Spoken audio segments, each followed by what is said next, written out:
কিন্তু আমি তাদের সেটিকে তা মনে করি না। আমি মনে করি শেখ হাসিনা মানুষের প্রতি ভালো আচরণ করেন নাই, স্বাধীনতার প্রতি ভালো আচরণ করেন নাই, বঙ্গবন্ধুর প্রতি ভালো আচরণ করেন নাই, অন্য দল বিরোধী দলকে যথাযোগ্য সম্মান দেন নাই। সেই জন্য আল্লাহর তরফ থেকে তার পতন হয়েছে। 16 বছরে মানুষ যতটা মুগ্ধ হয়েছিল, যদি তারেক রহমান তৃণমূল পর্যায়ে নিয়ন্ত্রণ করতে পারতেন তাহলে আজকে বিএনপির এই দুর্দশা হতো না।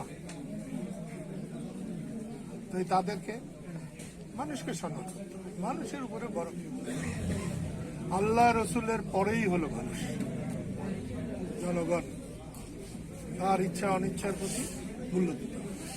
ঠিক আছে, আজকে যে আপনার কর্মসূচি স্থগিত হলো আপনার দলের, সেটা কোনো সংখ্যা থেকে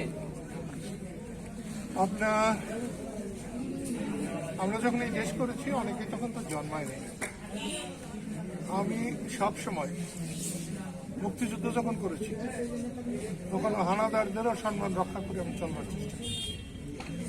যতক্ষণ গুলি ছুড়েছে গুলি ছুড়েছে। পাকিস্তানের দালাল যারা ছিল তারা যখন আমার হাতে ধরা পড়েছে, আমাদের লোকদের হাতে, তাদের আত্মীয় স্বজনকে আপনি ছাড়া তুমি বলতে দিই নাই, চেয়ার ছাড়া অন্য কিছুতে বসতে দেওয়া হয় না। মুক্তিযুদ্ধের সময় 6-7 জন লোককে বিচার করে শাস্তি দেওয়া হয়। তাই আমি মনে করি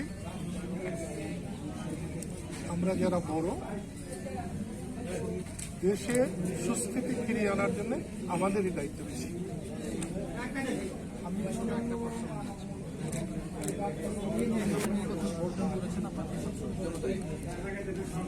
এইবারের নির্বাচনের সঙ্গে আরেকটু যুগ হচ্ছে গণভোট বিষয়ে আপনি যদি আমার গণভোট সম্পর্কে আমি নিজেই কিছু বুঝি।